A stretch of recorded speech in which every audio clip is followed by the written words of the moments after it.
Varsity ক্যাম্পাসে মাঠে সবুজ ঘেরা ঘাসের মাঝে উল্কোসুল্কোভাবে দাঁড়িয়ে আছে ইয়াদ। মুখে তার সেই এক গালে গর্ত ভরাট টোল পড়া নজরোকরা হাসি। তার ঠিক সামনে মাথা নিচু করে অপরাধী ন্যায় ডান হাতের বৃদ্ধা আঙুল দিয়ে কাঁধের ব্যাগের বেল্ট কচলাচ্ছে নূর। মনে হচ্ছে এক্ষুনি কচলাতে কচলাতে এই বুঝি ছিঁড়ে ফেলবে। নূর এবার মাথা তুলে কিছুটা ভয় ভয় আর চোখে ইয়াদের দিকে তাকাল, মূলত ইয়াদকে পর্যবেক্ষণ করার জন্য। লোকটার মতলব কি? কখন থেকেই তাকে ডেকে এনে এভাবে দাঁড় করিয়ে রেখেছে?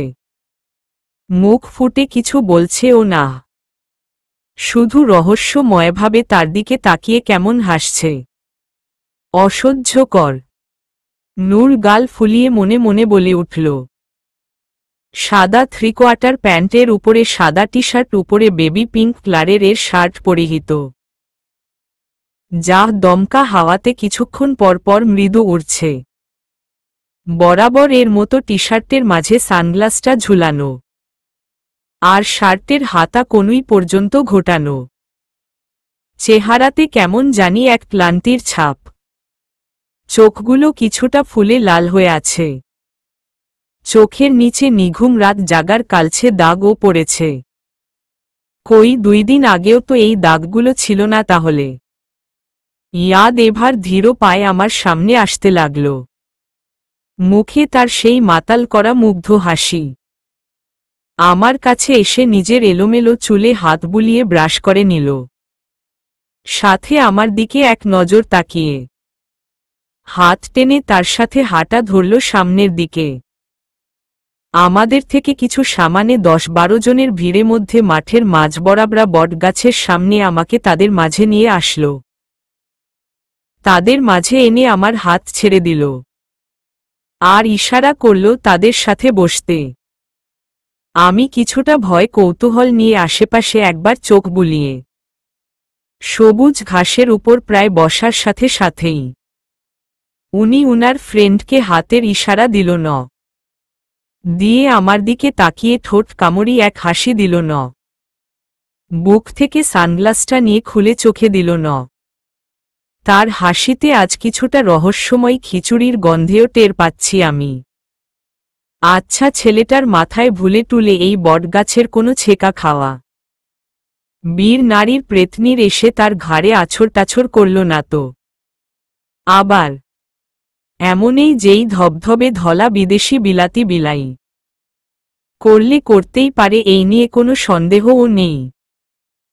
সেই সুখে হয়তো কথা নাই বার্তা নাই, এত চিরল দাঁতের অ্যাড দিচ্ছে মহাশয়। যে আগে ভুলে ও একটু হাসত না, কথা কথায় খালি আইটেম বোম হয়ে ব্লাস্ট হতো, সেই আজ 02 ভাবনায় ইতি পড়ল গিটারের টোনে। চুপচাপ বসে তুমি মেঘের আড়ালে, দূতেরা তোমায় নিয়ে গান লিখে যাবে। তোমার পথ চেয়ে সারাটা জীবন, আমার দিন রাত আজ হয়েছে পাগল। এই মন কিছু বোঝে না, জীবন তোমাকে ছাড়া। ঝরিয়ে দাও অসীম অগচরে, ঝরিয়ে দাও বৃষ্টি সুর ধরে, ঝরিয়ে দাও তোমার শীতল প্রেমে। মেঘে উড়ে উড়ে আসো বৃষ্টি সুরে, ভেজা শালিকের কলরবে। যেটুকু সময় পাব তোমায় কাছে, আপন করে নেব ভুলে। এই মন কিছু বোঝে না, জীবন তোমাকে ছাড়া। পুরোটা গান উনি আমার দিকে তাকিয়ে গাইলেন। তো এবার কি বলবে ম্যাম? কথার খেলাপ করবে নাকি কথা রাখবে? কথার খেলাপ করা কিন্তু আমার সাথে ভুলেও করা যাবে না, কারণ আমি একদমই কথার খেলাপ করার পছন্দ করি না। আমি তোমার কথা রাখার জন্য এই 2 দিন তোমার সামনেও আসিনি, তাই আশা করব তুমি তোমার কথা রাখবে। আপনি আগে থেকেই গিটার বাজাতে পারতেন। ইয়াদ আর সাথে গান ও কিছুটা অসহায় চেহারা করে।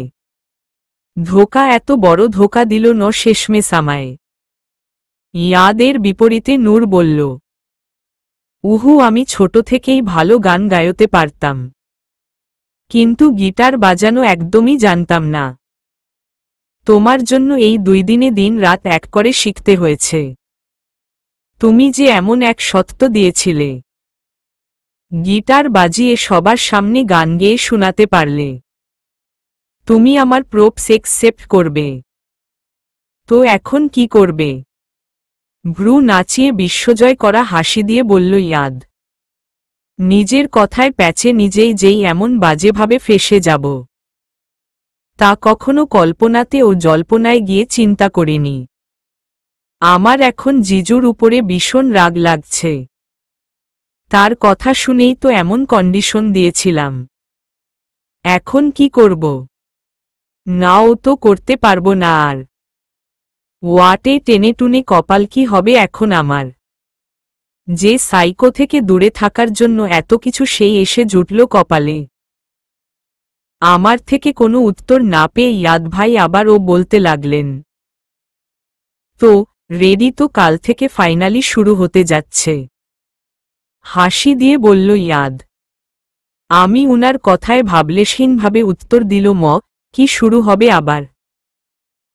নতুন করে আর কি আইলা লাইলা আসার বাকি আছে এই ছোট জীবনে? যাহ দুষ্টু, নাক টেনে আইলা লাইলা, ভ্রু নাচিয়ে কেন আসবে? তোমার জীবনে আসলে এই ইমতিয়াজ সিদ্দিক ইয়াদ আসবে। তোমার ভাষায় মেঘের আড়ালে এক চিলতে সুপ্ত শুভ্র প্রেমের আগমন নিয়ে। কাল রেডি থেকেও কলেজের শেষে এই ইয়াদের লাভ টর্চার সহ্য করার জন্য ম্যাম। আর শুনো, রাত্রে ফোন দিল, প্রথমবারেই ফোনে রিসিভ করবা। যদি না ধরো তাহলে। ডেবিল স্মাইল দিয়ে চোখ থেকে সানগ্লাস নামিয়ে চোখ টিপ দিয়ে চলে গেল। নূর হতম্ভব হয়ে ঠাই দাঁড়িয়ে আছে। আর মনে মনে খুব বাজে গালি গালাজ আসছে ইরফানের উপর। তার জন্যই আজ এই কোবলার ছোবলা পড়তে হল। 03 বাসায় এসে দেখি মেইন দরজায় পুরো খোলা। বাসায় তো আমি ছাড়া আপাতত কেউ নেই। তাহলে খোলা কেন? তবে কি আজ আমার বিশ্ব হার্ট অ্যাটাক খাওয়ার দিবস? আমি শুকনো ঢোক গিলে ভিতরে এসে দরজায় আড়ালে দাঁড়িয়ে পড়লাম। ভয় ভয় আশেপাশে মাথা ঢুকিয়ে উককি ঝুঁককি দিয়ে চোখ বুলিয়ে বোঝার চেষ্টা করছি। এই ভর দুপুরে কোনো চোর ডাকাতের আগমন আবার রটল না তো? আশেপাশে চোখ বুলিয়ে সামনে তাকিয়ে আমার চোখ ইতিমধ্যে চৌর্গ গাছ। আমার প্রাণপ্রিয় গুণধর আব্বাজান হলরুমে সোফায় বসে খুব মনোযোগ দিয়ে সময় টিভিতে নিউজ দেখছে। তাহলে এটা উনারই কাজ, কোনো চোরের না। আজ যদি আমার জায়গায় ভুলবশত আম্মু আসত, তাহলে বিনা নোটিশে জ্যৈষ্ঠ মাসে ছোটখাটো বৈশাখ মাসের আধি তুফান হয়ে যেত বাসায়। আমি দরজায় লাগিয়ে আব্বুর সামনে গিয়ে কপাট রাগ নিয়ে দাঁড়ালাম। আহা নূর, কি হচ্ছে কি? টিভির সামনে থেকে সরে দাঁড়া, আম্মু নিউজটা দেখতে দেয়। দেশের কি ভয়াবহ অবস্থা। মাথা ডানে বামে এইদিক সেইদিক করে বলল, রাখো তোমার দেশের নিউজ। এখানে নিজের মেয়েরই নিউজ ঠিক নাই, আর তুমি সেখানে দেশের নিউজ নিয়ে বসে আছো আব্বু। মানে টানে ইয়ে বাদ দাও। এখন বলো আম্মু আর আপি চট্টগ্রাম থেকে কবে আসছে? তোমার সাথে কথা হয়েছিল আম্মুর সাথে এই বিষয়ে? সামনে থেকে সরে দাঁড়িয়ে টিটেবিল থেকে পানি খেতে খেতে আব্বুকে বললাম। হ্যাঁ, হয়েছিল আজ। কি বলল আম্মু? বলল, আজ রাতের বাসে উঠছে তোর আম্মু আর আপি। বুঝছিস আম্মু, বাপ মেয়ের শান্তির দিন শেষ, হতাশের সুরে। কাল সকাল সকাল আসছে তোর আম্মু আমাদের বাপ বেটিকে পুনরায় আবার তার অত্যাচারে জ্বালাতে। তাই তো অফিস থেকে হাফবেলার আজ ছুটি নিয়ে এসেছি। বাপ মেয়ে আজ জমে আড্ডাবাজি করব আর ফুচকা কাচ্চি পার্টি করব। আইডিয়াটা কেমন? What a idea! 32 বাতি দিয়ে। আগে বল লাঞ্চ করেছ না শুধু নিউজই দেখছ? না, তোর জন্য এতক্ষণ ধরে অপেক্ষা করছিলাম। তুই আসলে একসাথে খাবো বলে। অরে আমার আব্বুরে, গালে চুমো দিয়ে, আচ্ছা তুমি তাহলে টিভি দেখো। আমি 10 মিনিটে ফ্রেশ হয়ে আসছি। তারপর একসাথে লাঞ্চ করছি। আচ্ছা। আর শুনো, আব্বু আর ভুলে ও কোনোদিন এভাবে দরজায় খোলা রেখে টিভি দেখবে না। দেশের খবর প্রেমিকের সাথে একটু বাড়ি প্রেমিকও হও। আমার জায়গায় বাই এনি চান্স নানুর মেয়ে থাকলে তোমার টাককলু মাথায় এতক্ষণে ছোটখাটো টর্নেডো বয়ত। 04। দুপুরে লাঞ্চটা করে রুমে এসে লম্বা করে গোসল সেরে নিলাম। তারপর আসরের নামাজটা আদায় করে নিলাম। নামাজ শেষে ফ্যান ফুল বাড়িয়ে ছেড়ে খাটে এসে বালিশে ভিজা চুল এলিয়ে ক্লান্তি শরীরে সারাদিন চিন্তা ভাবনা ভুলার জন্য এক শান্তি ঘুম দিল ম। আব্বু ডাকে সন্ধ্যায় 6টা হেলেদুলে ঘুম থেকে উঠলাম। উঠে ফ্রেশ হয়ে চটজলদি আগে মাগরিবের নামাজ আদায় করে নিলাম। তারপর রেডি হয়ে বাপ মেয়ে মিলে বের হলাম ঘুরতে। বের হওয়ার আগে ফোন চার্জিং দিয়ে গেলাম। আব্বুর সাথে যেহেতু বের হচ্ছি সেখানে ফোনের কি দরকার? ফোনেও তেমন চার্জ নেই। লও ব্যাটারি বেশি না, মাত্রও 30%। তাই ফোন বেটা আজ বাসায় ঘুমাক চার্জিং পয়েন্টে। রাত 10টায় আব্বুর সাথে বাসায় ফিরলাম। আজ দিন যেমন কাটুক কিন্তু আব্বুর সাথে কাটানো সন্ধ্যায় মুহূর্তটা বেস্ট ছিল আমার কাছে। ফুচকা পার্টির সাথে পাঠাগারের সিনেমা হলে দেবী মুভি। আর ডিনারে দা কাচ্ছি ভাইয়ের কাচ্ছি। আহোহো, আর কি লাগে এই জীবনে? কাল আপিকে জ্বালানোর মতো যথেষ্ট। আমাকে রেখে একা একা আম্মুর সাথে চট্টগ্রামে যাওয়ার শাস্তি হো।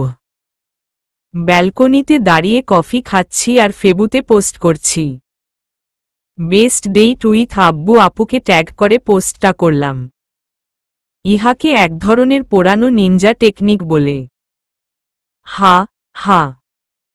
পোস্ট করে ইজি চেয়ারে গা এলিয়ে বসে আকাশের দিকে তাকিয়ে আছি। আজ আকাশে একটাও তারা নেই। মেঘগুলো জমে ছুটাছুটি করছে, হয়তো বৃষ্টি হবে। হঠাৎ ফোনে 2-3টে মেসেজিংয়ের টোন বেজে উঠল একসাথে। মেঘলা আকাশ থেকে চোখ ফিরিয়ে হাতমুঠো ফোনে তাকিয়ে দেখি আননোন নাম্বার থেকে মেসেজ এসেছে। মেসেজিং অপশন গিয়ে আমি এক ঢোক গিলে ভয় ভয় কাপা কাপা হাতে ফার্স্টে কল লিস্টে গেলাম। কল লিস্টে আমি তাকিয়ে পুরো শুদ্ধ ভুনে গেলাম। 66 মিসকল হাউও। আমি হয়ে বসে আছি আর ভাবছি কি করব এখন। প্রথম মেসেজ। তোমার দুরান্ত সাহসের তারিফ না করে আমি পারলাম না। ভালো ভালো বলছি, ফোন রিসিভ কর রাইট নাও। 8:56। দ্বিতীয় মেসেজ। বলেছিলাম না আজ রাতে ফোন দিব। প্রথম কলেই ফোন রিসিভ করা চাই। ডেমেরিট, তাহলে রিসিভ কেন করছো না? ইগনোর করছো আমাকে এই ইয়াদকে? যদি করে থাক বা ভেবে থাকো তাহলে এর ফলাফল কিন্তু ভালো হবে না তোমার জন্য। 9:30। তৃতীয় মেসেজ। জান পাখি, আজ তুমি বড্ড বড় ভুল করে ফেলেছ। এর শাস্তি যে তোমাকে পেতে হবে ময়নার মা। তুমি এই ইয়াদকে ইগনোর করেছ, তার শাস্তি তো আর ছোটখাটো হবে না বেবি। কাল তো তোমার ক্লাস টেস্ট আছে তাই না? Be ready and prepare your mind for tomorrow my girl. কাল দেখা হচ্ছে। 11:30। বসা থেকে উঠে দাঁড়ালাম। রাগে ভয় ক্রমশই আমার মাথা ফেটে যাচ্ছে। ইয়াদ কি করবে কাল? মুঠো ফোনের দিকে পুনরায় তাকিয়ে চট করে লক্ষ্য খুললাম। আবার ও কল লিস্টে গেলাম। গিয়ে দ্বিতীয় নাম্বারে ফোন দিল ম। প্রথম রিং হতে ওই পাশ থেকেই হ্যালো, ঘুমো ঘুমো কণ্ঠে। ওই বজ্রজাত মায়া দেশে কি ছেলেটেলে অভাব পড়ছে যে তুমি সে দুঃখে এই আহাম্মকের সাথে প্রেমে পড়ছিলা আপি? ঝাঁঝালো গলায়। এও কি হইছে নূর? এভাবে বলছিস কেন? চিন্তিত সুরে। ইরফান আবার কি করছে? কিছু বলছে তোরে? আপি আমি তোমারে কইয়া দিল ওই ইরফানের ফালতু আইডিয়ার জন্য। আমি যদি আমাদের কলেজের এক্স স্টুডেন্টের হাতে অকালে কাল মারা টারা যাই, তাহলে আমি ভূত হয়ে হলেও সর্বপ্রথম এসে তোমার বদের হাড্ডি অর্ফে ইরফাইন্ননার ঘাড় আগে ভালো করে মটকিয়ে যাব। রাতে আর কোনোভাবেই আমার চোখে ঘুম দেখা মিলল না। পুরো রাতি নির্ঘুম কাটিয়ে দিল বলি হবে কি করে? এত অতিরিক্ত মাথায় চাপ নিয়ে কি শান্তিতে একটু ঘুমের সমুদ্র পাড়ি দেওয়া যায়? একে তো সে উগন্ডারিয়ান বাত্তামিজ প্রেসিডেন্ট এর অতি হাই লেভেলের টেনশন, আমার মাথায় গরম গরম চাপ উড়ি উড়ি করে রটে চলছে। দ্বিতীয়ত জমের আলতা প্রো মেক্স অতি সম্মানী ভদ্রলোক। সেকেন্ড হাই প্রেশারের নানা আইসিটি বাবাজিকা আজ এক্সাম। অথর্চ আমার একদমই প্রিপারেশন নেই। বলি থাকবে কি করে? একদিনেই যদি এমন 1.5 ইঞ্চি ফুটা কপালে গুরুদশা রেডিমেড লিখা থাকে, শনি রাহু এক্কেবারে হককাল হককাল। এই মাসুম বাচ্চার জন্য তাহলে কি এই জীবনে আর সুস্থ স্বাভাবিক থাকা সম্ভব? অলস ভঙ্গিতে সামনে দেয়াল ঘড়ির দিকে তাকিয়ে দেখি 7:05 বাজে। এক্সাম 9:30, মানে হাতে এখনো ঠিকঠাক চিন্তা করার জন্য 2.5 ঘন্টা বাকি আছে। নূর রে, খাট থেকে উঠে হাঁটতে হাঁটতে এই ছোট জীবনে নাতি পুতিদের বিয়া সাদিতে উড়াধুরা ভাবে একটা লুঙ্গি কাপাল ডান্সে নাচতে মন চাইলে, আর নিজের ওয় কি লুতুপুতু কিউট ক্রিকেট টিম করতে চাইলে, আর তাদের বাবাকে প্রাণ মন দিয়ে দেখতে চাইলে, সুস্থসবলভাবে বাসায় বসে বসে আমার গুণধর টাকলু বাবা আর নানুর মেয়ের দ্য গ্রেট আমাজন বাসিন্দার ঝগড়াফসাদ দেখতে হলেও তোকে আজ যে করে হোক বাঁচতে হবেই। এই অভিযান নূরের অভিযান। মাথা ঠিক রাখার জন্য আর ঘুমন্ত আইডিয়া জাগ্রত করার জন্য এখন এই মুহূর্তে প্রয়োজন শুধু 1 কাপ গরম গরম করা চা। ব্যালকনি দাঁড়িয়ে মিনি জগিং করছি আর ধোয়া উঠা চা খাচ্ছি, সাথে ভাবছি আজ যদি কলেজে পিটেস্ট নামক পরিম্মা না থাকত, তাহলে মাথা প্রেসার কুকার না বসিয়ে কলেজ অনায়াসে মিস করা যেত। কিন্তু ওই যে নসিব বলে কথা আমার। আরে আরে রফিক ভাই যে। আরে আরফাজ, কেমন আছো? ভালো, আপনি কেমন আছেন? এত সকাল সকাল যে? জগিং এ গিয়েছিলেন নিশ্চয় ভাইজান। মুচকি হেসে, দূর মিয়া কি যে বলো না তুমি। এই জগিং ফগিং আমার দ্বারায় হবে না। বউ আমার বাড়িতে নাই। চটগ্রাম গ্রামে বোনের বাড়ি থেকে আজ ফিরছে। সেই সুযোগে সৎ ব্যবহার করে আক্কাসের দোকান থেকে সকাল সকাল গিয়ে এক্কেবারে গরম গরম রুচি আর আলুর দম নিয়ে আসলাম। জীবন যেহেতু একটাই, এত বেঁচে সেচে অখাদ্য খাবার খেয়ে কি লাভ বলো? চলো তুমি ও আমার সাথে একসাথে জমে আজ আমার সাথে নাস্তা করবা। লুচি আর আলুদম দিয়ে। আহোহোহ। আরে বাহহ, ওয়াটে টেনে টুনে আইডিয়া, আব্বু। মাথা হাত দিয়ে। অরে আমার আব্বুরে, আমি যে তোমার আসল মেয়ে তা কোনো সন্দেহ নেই। কি চিন্তা শক্তি আমাদের দুইজনের! আহোহোহ। ব্যালকনি গ্রিল ধরে বাসার নিচে তাকিয়ে বলল নূর। 06। সবেমাত্র এক্সাম দিয়ে কলেজে মাঠে পেরিয়ে বের হচ্ছে নূর। মুখে তার এক রহস্যময়ী হাসি ঝিলিক।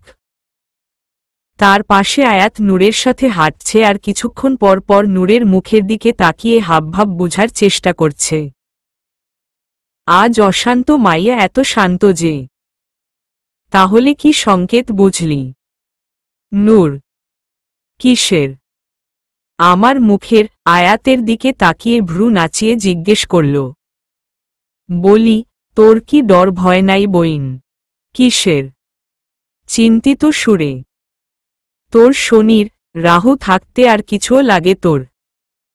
নূর কিছু বলতে নিবে তখনই তাসফি টর্নেডো গতিতে দৌড়ে আসলো ওদের সামনে। দোস্ত, হাঁপিয়ে জোরে জোরে শ্বাস নিয়ে, কিরে ছেকা খাওয়া বেকা হওয়া 102 নম্বর প্রেতনির বীর পুরুষ। হাঁপানি রোগীদের মতো হাঁপাচ্ছিস কেন? নূর, আবার কি ছেকা টেকা খাইয়া আইলি তাসফি? মানিজ্জত কি আর কিছু বাকি রাখবি না আমাগো শালা? আয়াত, ওই শাকচুন্নিরা চুপ থাকবি তোরা। যাদের জন্য করি চোর তারাই কই আমায় চোর চোর। আল্লাহ কি কপাল আমার। তাসফি, ছি তাসফি ছি, তুই শেষমেশ চুরি ডাকাতি ভয়ঙ্কর কাজে নেমে পড়লি। আল্লাহ কি সাংঘাতিক ব্যাপার স্যাপার। ছেকা খাইয়া মার্কেট পাসনা বলে শেষমেশ। মুখে 2 হাত দিয়ে তোবা কেটে বলল নূর। ওই চুপ, ফাজিল মাইয়া। বলি মুখে যে এত বলি ফুটছে তা বাহিরে গেলে আদৌ মুখে থাকব তো? আসার সময় দেখে আসলাম তোর যমরাজ কলেজের বাহিরে মামা টঙের দোকানে আয়েসি ভঙ্গিতে বসে চা খাচ্ছে। আর তোর জন্য কোনো খারাপ বাসটাস মনে রেডি করছে। Be ready yourself and all the best দোস্ত। কি বলছিস কি? দোস্ত এখন কি করবি তুই? আয়াত, কি আর করব? এখানে তো আর সারাদিন থাকা যাবে না। বাহিরে তো যেতেই হবে। চল, কিছু হবে না। আজ এর একটা বিহিত আমাকে করতেই হবে। রেগে কক কি তা ককরবি শুনি? তোতলি বলল আয়াত। জানি না, কিছু একটা তো করব। তুই ভয় পাচ্ছিস কেন বেকুব? ফোনে কাউকে ফোন করতে করতে। দোস্ত এই টাইমে তুই কারে ফোন দেস? তাসফি, হুসসস। কই তুমি? আর কতক্ষণ লাগবে? আচ্ছা ঠিক আছে, আমি রাখছি তাহলে। আল্লাহ হাফেজ। চল, দাঁড়িয়ে আছিস কেন?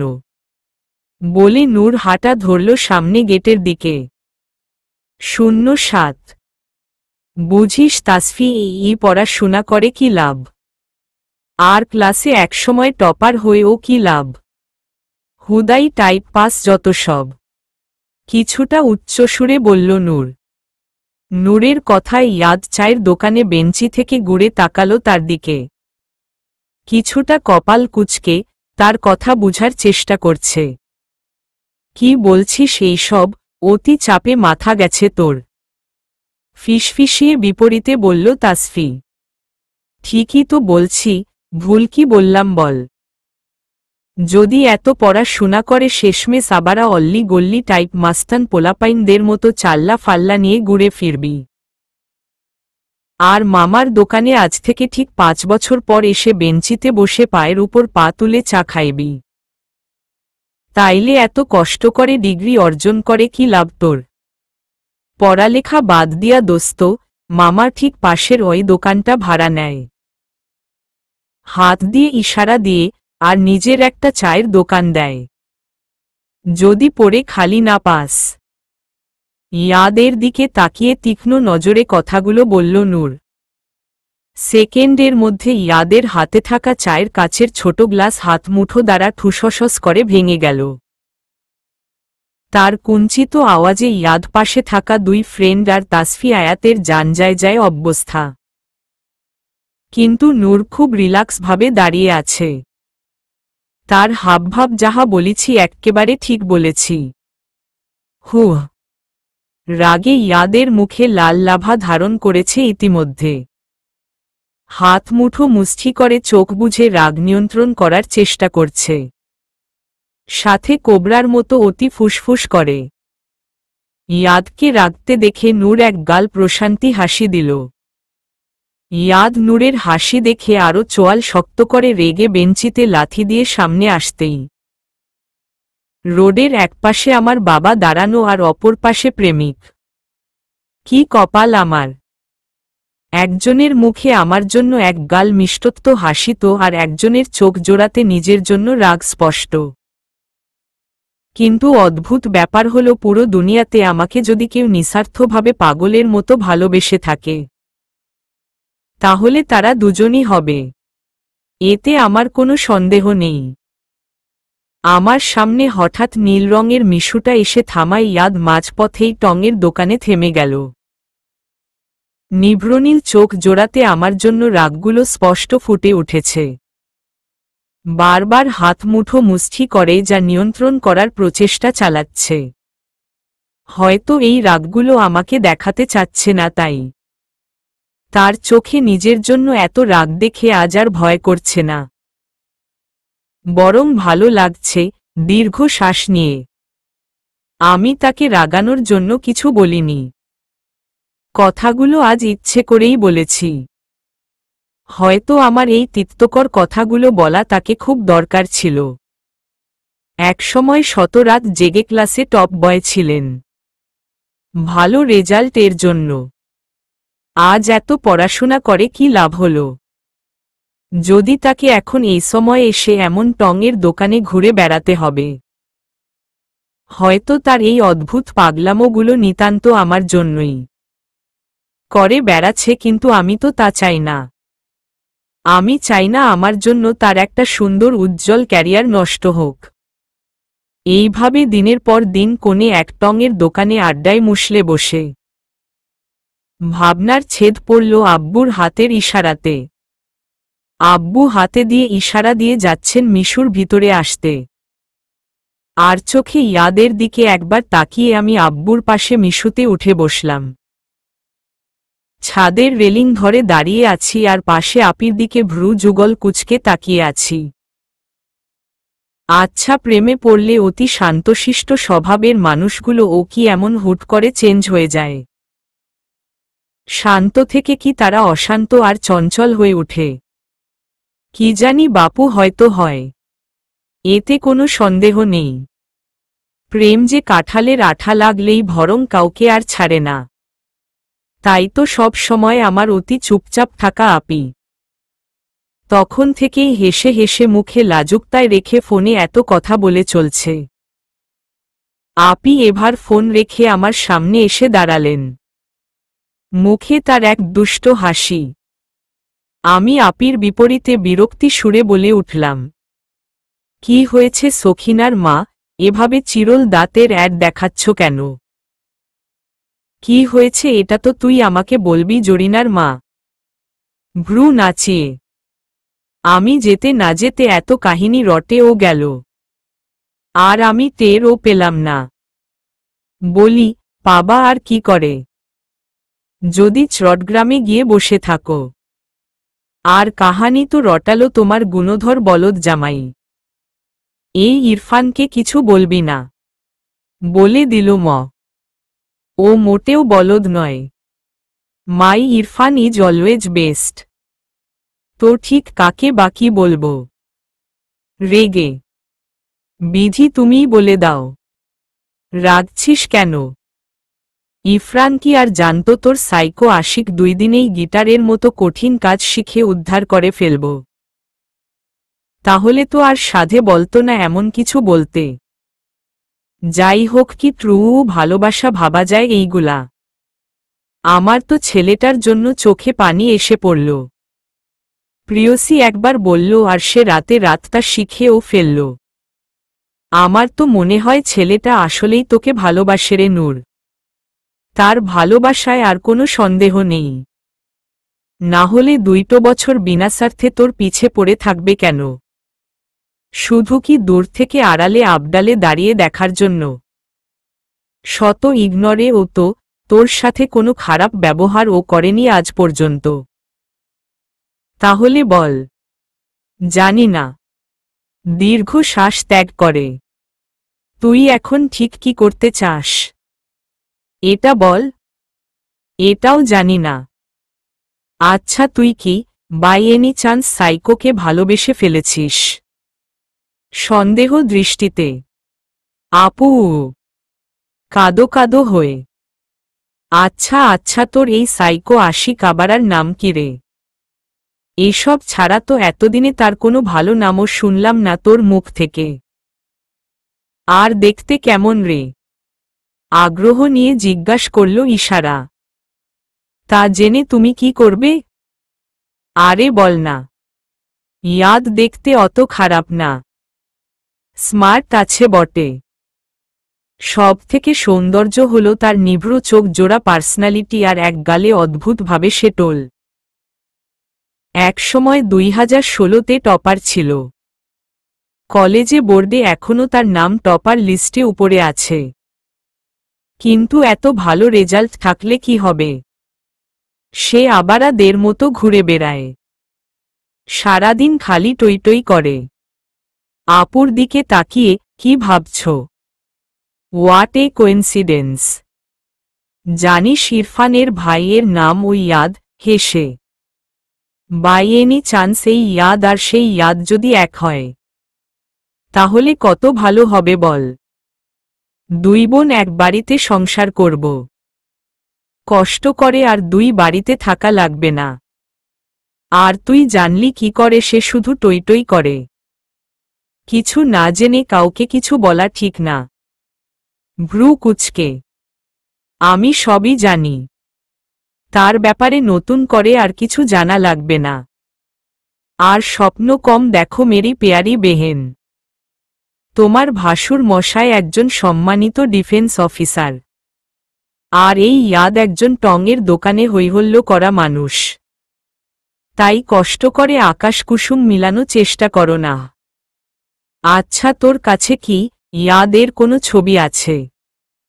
হ্যাঁ আছে তো। আমি তো তার ছবি নিয়ে ঘুরে বেড়াই। কি কথা, বার্তা তোমার? এই তোমার না কাল এনগেজমেন্ট, যাও তার চিন্তা করো তোমার বলদকে নিয়ে।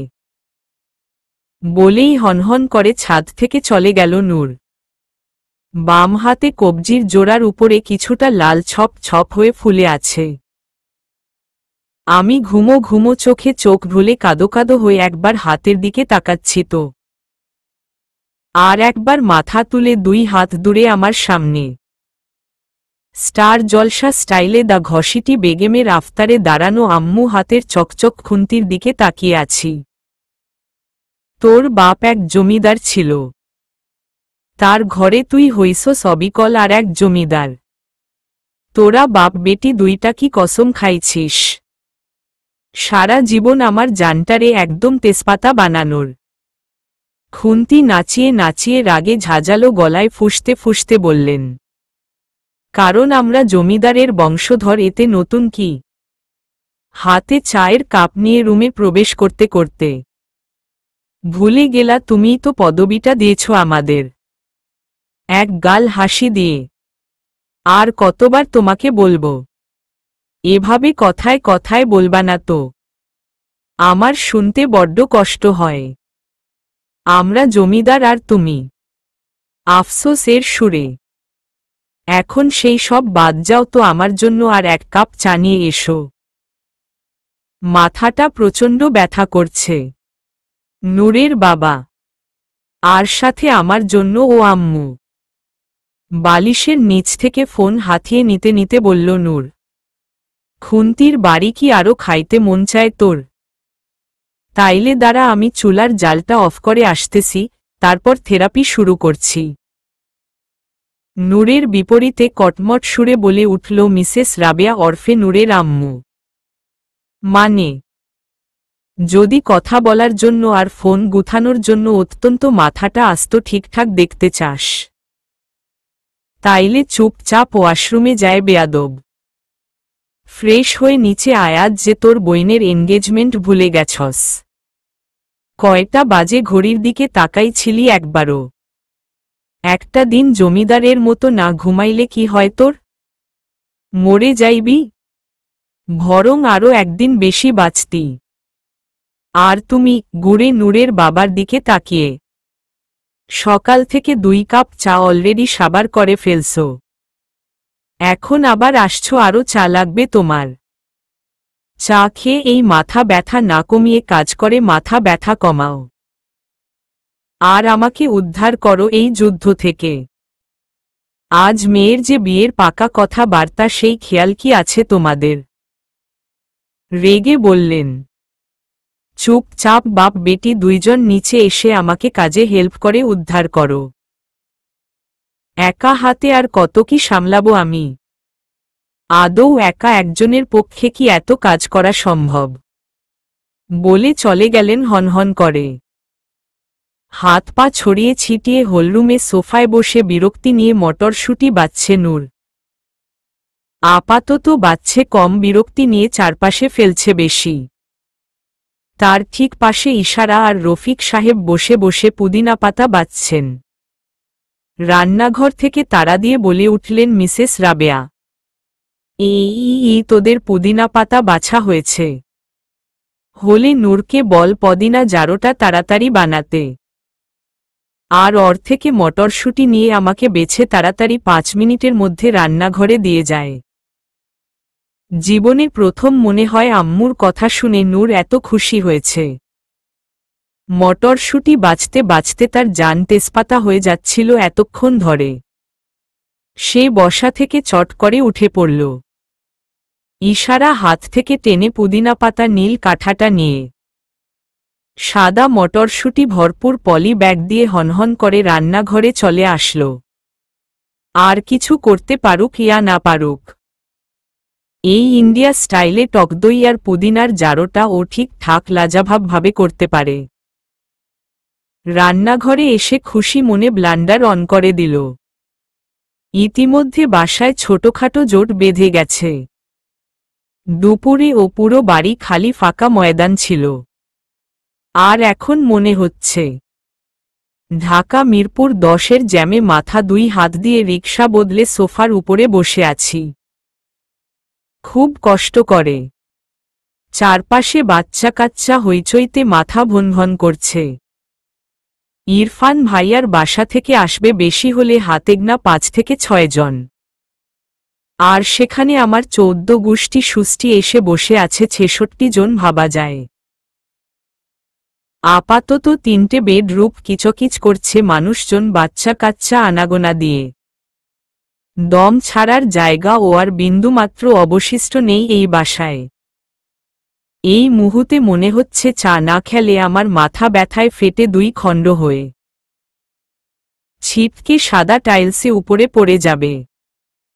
না, নূর নিজের অলসের তাহাজ থুককু জাহাজকে সাইডে রেখে উঠে গিয়ে নিজ থেকেই 1 কাপ চা করে খেতে হবে। না হলে আমাকে মিনিট 5-এর পর আর কেউ মনে হয় না খুঁজে পাবে। উঠে অলস ভঙ্গিতে রান্নাঘরে উদ্দেশ্য পা দিতেই পিছু থেকে উচ্চ সুরে কলিং বেল বলে উঠল, প্লিজ ওপেন দ্য ডোর।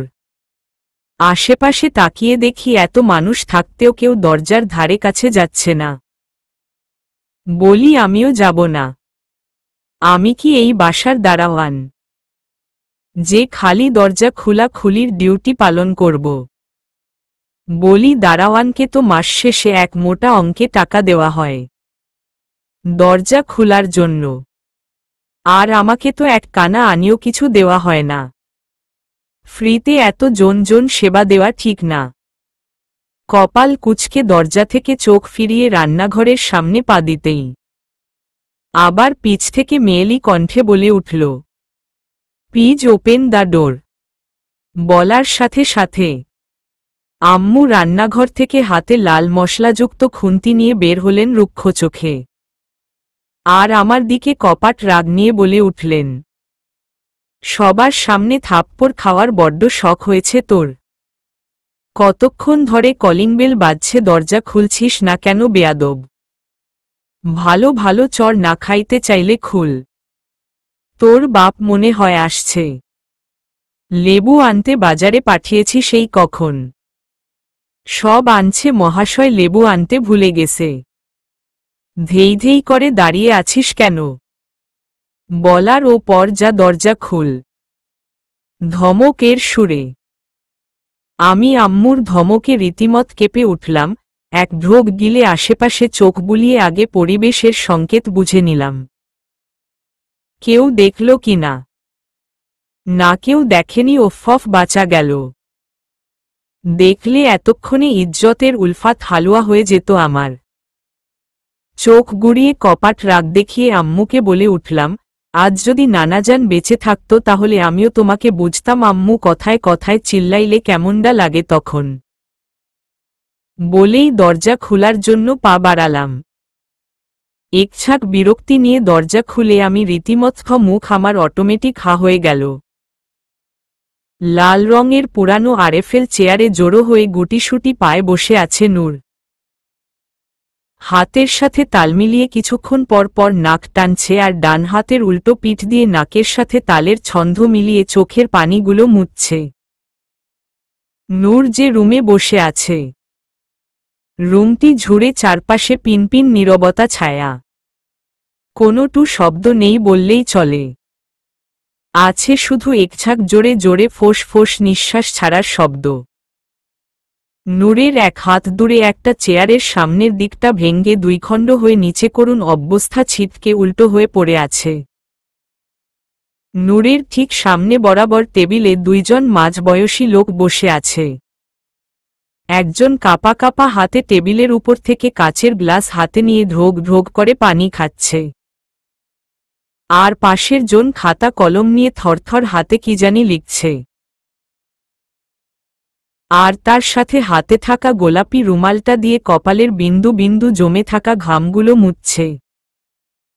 নূর এবার কাদো কাদো হয়ে এক বুক সাহস সঞ্চয় নিয়ে মাথা তুলে সামনে সাদা কালো ফরমাল পোশাকে সুদর্শন ছেলেটার দিকে তাকালো। ব্রাউন কালার সিল্কি চুলগুলো সামনের দিকের কিছু আওলাঝাওলা হয়ে কপালের বিন্দু বিন্দু জমে থাকা ঘামে লেপ্টে আছে। নিভৃত চোখ জোড়াগুলো আজ অনেক ভয়ঙ্কর লাগছে। মনে হচ্ছে নীলমণির এর মধ্যে একখণ্ড জ্বলন্ত লাল লাভা জ্বলছে। সাদা ফর্সা চামড়া, কপালের দুই দিকের সবুজ রগগুলো ফুলে উঠেছে, যার উপর বাম হাতের 4 আঙুল মুঠো করে বৃদ্ধা আঙুল দ্বারা কিছুক্ষণ পর পর কপালে ঘষছে। সাদা শার্টে বুকের দিকে 3-4টে বোতাম খোলা, যার ফাঁকে আপাতত সাদা লোমহীন উন্মাদ বুক দেখা যাচ্ছে। হাতা কনুই পর্যন্ত ঘোটানো, নাম না জানা বেশ দামি কোনো এক ব্র্যান্ডের ফর্সা ডান হাতের কবজিতে সিলভার কালারের ঘড়িটা চিকচিক করছে। তার সাথে সামান তালে চকচক করছে হাত মুঠো থাকা কালো রিভলভার। আজকের এই ইয়াদের সাথে কালকের ইয়াদের সাথে আকাশ জমিন তফাত। দুইটি যেন ভিন্ন দুই রূপ। এক পানি তো দ্বিতীয় আগুন। পানি আর আগুনকে যেমন হাজার চেষ্টা করে ও মিলানো যায় না, তেমনি এই ইয়াদকে ও কালকের সেই ইয়াদের সাথে নূর মিলাতে পারছে না। নূর পুনরায় এক ঢোক গিলে নাক টেনে টেনে কাপা কাপা সুরে বলে উঠল, স ননন্নন ননা, এম্মম্মন করর কর করচচ্ছেন কেন? আয়া, আমার কথা বুঝার। নূরের কথার বিপরীতে ইয়াদ রেগে হাতে থাকা রিভলভার দ্বারা নিচে ছিটকে পড়ে থাকা চেয়ারে শুট করে দিল, যা কিছুক্ষণ আগে সে রাগে মাথায় লাথি দিয়ে একপাশ ভেঙ্গেছিল। এভাবে হুটহাট শুট করাতে নূর কানে 2 হাত চেপে ফুপিয়ে কান্না করে দিল। সামনে বসে থাকা 2 জন লোক ও ভয়ে থরথর করে কাঁপছে, আর মনে মনে ভাবছে, আজ কি তারা সুস্থসবলভাবে আদৌ বাসায় ফিরতে পারবে তো? না, আজ তাদের কপালে শেষ দিন লিখা আছে। শুনব? হ্যাঁ, শুনব তো। কিছু শোনা বা দেখা আর কিছু কি বাকি রাখস তুমি? চিল্লিয়ে টেবিলে 2 হাত দিয়ে ভারী দিয়ে। টেবিলে জোরে ভারী হওয়াতে নূর আবার ও কেঁপে উঠল। কথা বলার শক্তি তার মধ্যে বিন্দু মাত্ররও আর অবশিষ্ট বাকি নেই। তার শরীর থরথর করে কাঁপছে, আর চোখ বুঝে নাক টেনে ফুপিয়ে কান্না করছে। একদম ন্যাকা কান্না করবা না বলে দিল ম। কাকে দেখাচ্ছে এই ন্যাকা কান্না আমাকে? কেন? ভয়? তাচ্ছিল্যের হাসি দিয়ে। এখন ভয় লাগছে, নূরকে ঝাঁকিয়ে। তাকাও আমার দিকে ডেমেড ইট, আই সেই ওপেন ইউর আইস, মুখ শক্ত করে চেপে ধরে। খুব ভয়ঙ্কর লাগছে আমাকে, তাই না? দাঁতে দাঁত চেপে। এতই যেহেতু ভয় পাও তাহলে কেন করলে আমার সাথে এমন? Why why Noor why? চিল্লিয়ে। এত বড় জঘন্য এক কাজ করার আগে মনে আসেনি মাথায় একবারও ও আমার কথা। দুইটো থরথর করে কেঁপে উপরের ঠোঁট দিয়ে নিচের ঠোঁট চেপে ধরে চোখ বুঝে, ঘন ঘন শ্বাস নিয়ে, তাকিয়ে। পুরো 2 বছর আমি শুধু তোমাকে দূর থেকে আড়ালে আবডালে দাঁড়িয়ে দেখে পার করেছি। 2 বছরে কত দিন, কত সময় হয় তা জানো? আমি বলছি 730 দিন, 17,520 ঘন্টা, 1051, 200 মিনিট। যা আমি দূর থেকে দাঁড়িয়ে ভিড়ের মাঝে চোখ বুলিয়ে এক নজর তোমাকে শুধু দেখতাম। হেও তোমাকে, তাও শত অপেক্ষার পর। এক নজর দেখেই চলে যেতাম। সারাদিনের তৃষ্ণা মিটিয়ে দিনের পর দিন শুধু এক নজর চোখের দেখার জন্য করা রোদের, বৃষ্টির মোঝে টঙের দোকানে, কলেজের ক্যাম্পাসে শত ঘন্টার পর ঘন্টা দাঁড়িয়ে কতদিনেই পার করেছি। তার হিসেব নিকেশ নেই। বলতে পারবে কখনো বাজে বিহেভিয়ার করেছি তোমার সাথে? বাজে নজরে তাকিয়েছি আদৌ? বা কাউকে তাকাতে দিয়েছি তোমার দিকে? আমি নিজেই ভালো করে চোখ তুলে তাকায়নি। আর সেইখানে তারপর ও তোমার আমাকে নিয়ে অনেক সমস্যা ছিল। হুট করে আমার সামনে এসে কন্ডিশন দিয়ে দিল আমি যদি গিটার বাজিয়ে ক্যাম্পাসে মাঠে মাঝ বরাবর বসে তোমার ফ্রেন্ডের সামনে গান গেয়ে শোনাতে পারি, তাহলে আমার প্রপস একসেপ্ট করবে। আমি তাচ্ছিল্যের হাসি দিয়ে। দেখো না আমি কত বোকা পাগল ছেলে। তোমার কথা অনুযায়ী হাসি খুশি ভাবে তাও মেনে নিলাম। পুরো 2 দিন 48 ঘন্টা প্রিয়সীকে না দেখে শুধু গিটার শিখেছি। কত কষ্টে তা জানো? শুধু কাছ থেকে তোমাকে সারা জীবনের জন্য পাশে বসে দেখতে পারবো তা ভেবে লোভেই। 2 দিন 1 রাত 1 করে খুশির মনে গিটার শিখেছি নির্ঘুমভাবে। আর সেই তুমি আজ এনগেজমেন্ট করছো। ওয়াও গ্রেট জান্নাতুল নূর গ্রেট। একটা ছেলেকে হাতের আঙুলে উপরে নাচিয়ে আর একজন এর সাথে এনগেজমেন্ট করা। হোয়াট এ গ্রেট আইডিয়া নূর, তাই না? হাতে তালি দিয়ে। কিন্তু আফসোস, তুমি তো ভুল মানুষের উপরে আইডিয়াটা পরোক্ষ করার কথা ভাবছ। এই ইমতিয়াজ সিদ্দিক ইয়াদ কখনো নিজের জিনিসের উপরে কাউর ভাগ বসাতো দূরে থাক, নজর ও কাউকে দিতে দেয় না। আর সেখানে তো তুমি তার জিনিসের ভাগ অন্য কাউকে দিতে যাচ্ছিলে। এর শাস্তি যে তোমাকে এখন থেকে সারা জীবনের জন্য পৈপি করর পেতে হবে। ডেবিল স্মাইল দিয়ে। কাজী সাহেব কালেমা পড়ানো শুরু করুন। ফাস্ট। ধমকের সুরে। টেবিলে রিভলভার রেখে। ইয়াদের ধমকে কাজী সাহেবের সাথে নূরের পিত্ত আত্মা রুহু যেন কেঁপে উঠল। জজি জি পড়ছি। ডিসেম্বরের শেষের কড়া শীতের মধ্যে ও কপালে বিন্দু বিন্দু ঘামগুলো জমে আছে আমার।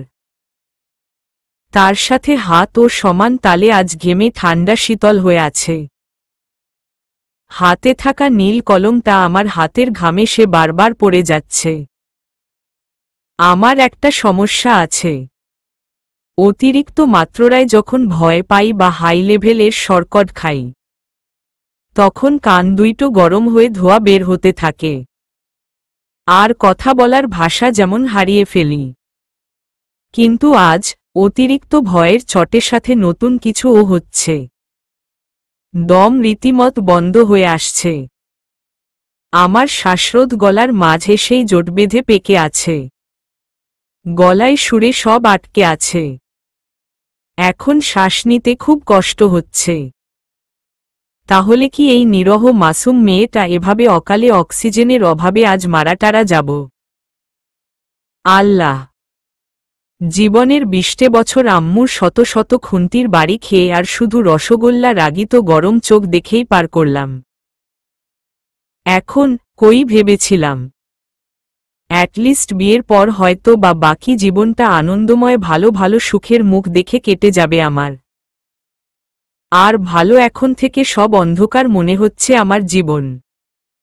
পাশে ইয়াদের দিকে অসহায়তা নিয়ে তাকিয়ে দেখি চোখগুলো চিকচিক করছে। ফর্সা চেহারাতে খোঁচা খোঁচা গাল ভর্তি চাপ দাড়ি, মাঝে ওর টিউব লাইটের মতো অতি সুন্দর ও নিখুঁতায় তার এক গালে টোল ফুটে আছে। তার সাথে আঁকাবাঁকা দাঁতের এক বিশ্বজয় করা নজরোকরা হাসি। রেজিস্ট্রি পেপারে হাত বুলিয়ে প্রশান্তি পৈশাচিক হাসি দিচ্ছে। তার প্রশান্তি হাসি দেখে আমার পিত্ত আত্মা, রুহু, কলিজা, গুর্দা সব দাউদাউ করে জ্বলে উঠল। তার হাসি আমার কাছে আজ, এখন ঠিক এই মুহূর্তে থেকে পৃথিবীর সবথেকে বাজে অসহ্য হাসি বলে গণ্য হচ্ছে। শালা খচ্চর পোলার সাথে বিয়ে হয়ে গেল আমার। এই অসহ্যকর বান্ধাকে আমি সারা জীবন সহ্য করব কি করে? ইয়া মাবুদ! ভেবেই দুঃখে কপাল কুঁচকে চোখ ফিরিয়ে কান্না আবার ও মন দিল ম। আপাতত কান্না মন দিতে হবে। কান্না করা ছাড়া আমার এখন আর কোনো কাজ নেই। তাই খুব করে কান্না করতে হবে। কিন্তু এখানেও বাঁধল বিপত্তি। ওই যে কথায় আছে না, অতি সুখ কেউর কপালে সহ্য হয় না। আমার ক্ষেত্রে কথাটা প্রমাণ হলো আপাতত উল্টো। আমার দুঃখ কেউর সহ্য হলো না বলে মনে হচ্ছে। তাই তো কান্নার মাঝে হঠাৎ নাকে এক দুর্গন্ধ আসাতে আমি কান্না বেগ মাঝপথেই ব্রেক কষে দিল ম। ওয়েট, ক্যাডাইরে কোনো শালায় যার কাছে আমার দুঃখগুলো সহ্য হলো না, চোখ মুছতে মুছতে। নিতান্ত মনে মনে কপাল কুঁচকে নাকে হাত দিয়ে পাশে বসে থাকা ইয়াদের দিকে তাকালাম। ইয়াদ ও সেম কপালের ডান সাইডের ভ্রুটা কিছুটা উঁচু করে কুঁচকে চোখগুলো ছোট করে আমার দিকে তাকিয়ে আছে। দুইজন একে উপরের দিকে তাকিয়ে একসাথে সন্দেহ দৃষ্টিতে সামনে তাকালাম। তাকিয়ে দেখি মৌলবি সাহেবের পাশে বসে থাকা লোকটা কাচুমুচু করে নিচের দিকে তাকিয়ে হাতের রুমাল দিয়ে কপাল মুছছে। মুখে তার কিছুটা লজ্জা অসহাত্ত ভাব। নিচে তাকিয়ে দেখি ঘটনা ইতিমধ্যে রটে গেছে। অতিরিক্ত চাপে প্রাকৃতিক দুর্যোগের চাপ সেরে ফেলছে। ইয়াদ উনার দিকে বিরক্তি চাহনিতে চেয়ে হাতে থাকা পেপারটা বাজ করে উঠে পড়লেন। এক হাত পকেটে ঢুকিয়ে অন্য হাত দিয়ে টেবিলের উপর থেকে আমার হাত নিয়ে বলে উঠল, চলো। পিনপিন নীরবতা। গাড়ির ফ্রন্ট সিটে বসে আছি ইয়াদের পাশে। ইয়াদ ড্রাইভিং করছে আর সাথে আর চোখে লুকিং গ্লাসে তার লুচু চোখ দিয়ে আমাকে দেখছে।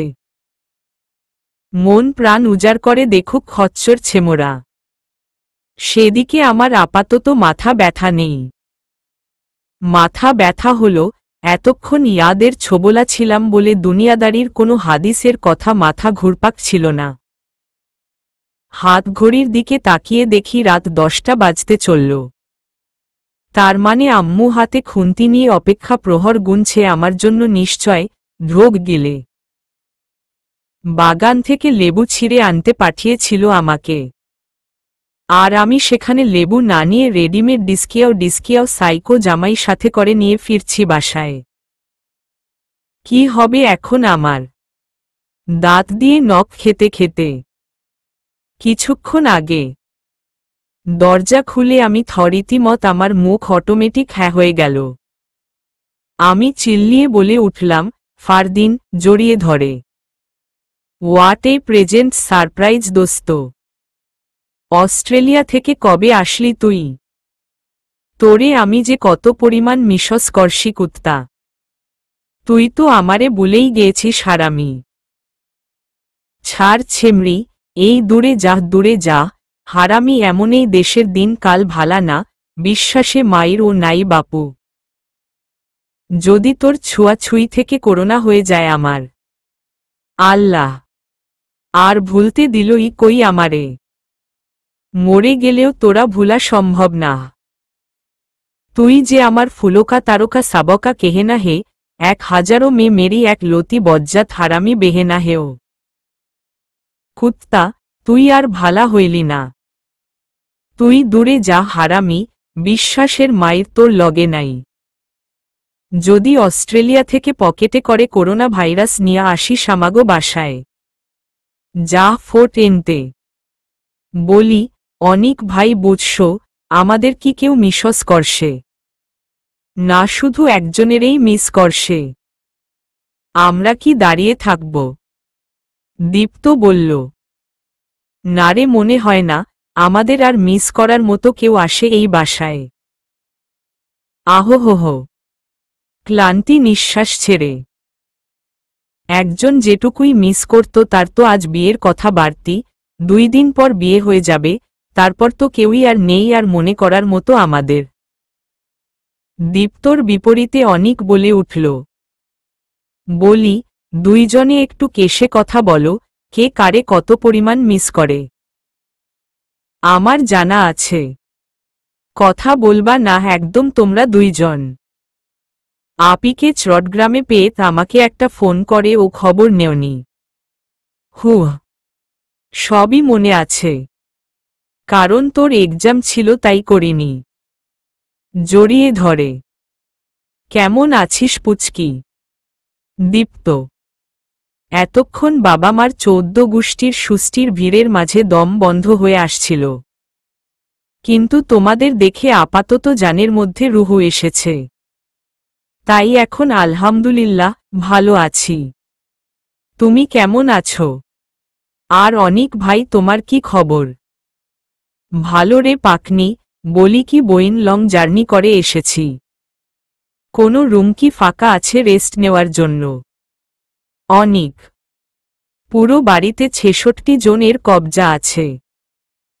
দম ছাড়ার মতো ও বিন্দু মায় কোনো জায়গা অবশিষ্ট আর নেই এই বাসায়। নূর, কি সাংঘাতিক ব্যাপার। এখন কি হবে? ফারদিন, চলো ছাদে যাই।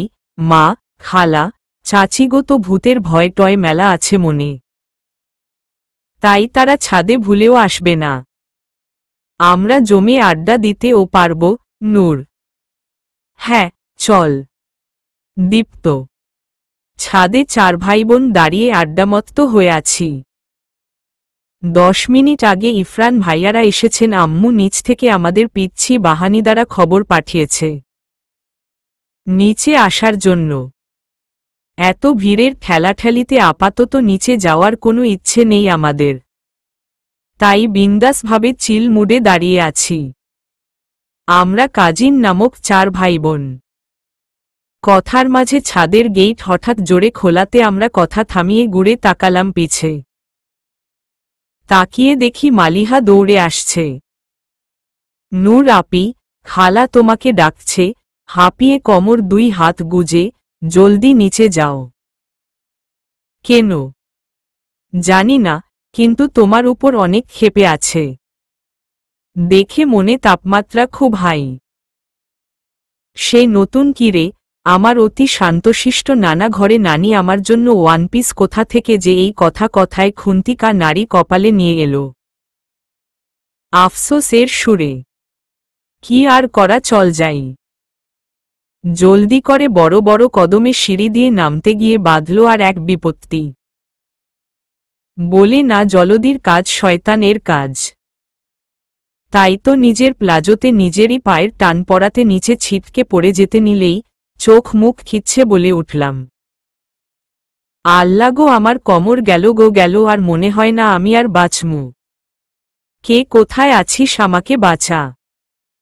মালু ধর আমাকে গাধি। আম্মু। কিন্তু 1 মিনিট আমি ব্যথা পাচ্ছি না কেন? এক চোখ খিচ্ছে পিটপিট করে ঝুঁকে নিচে তাকালাম। না, আমি পড়ে যাইনি, আমি হাওয়াতে কাউর বাহুডোর আবদ্ধ আছি।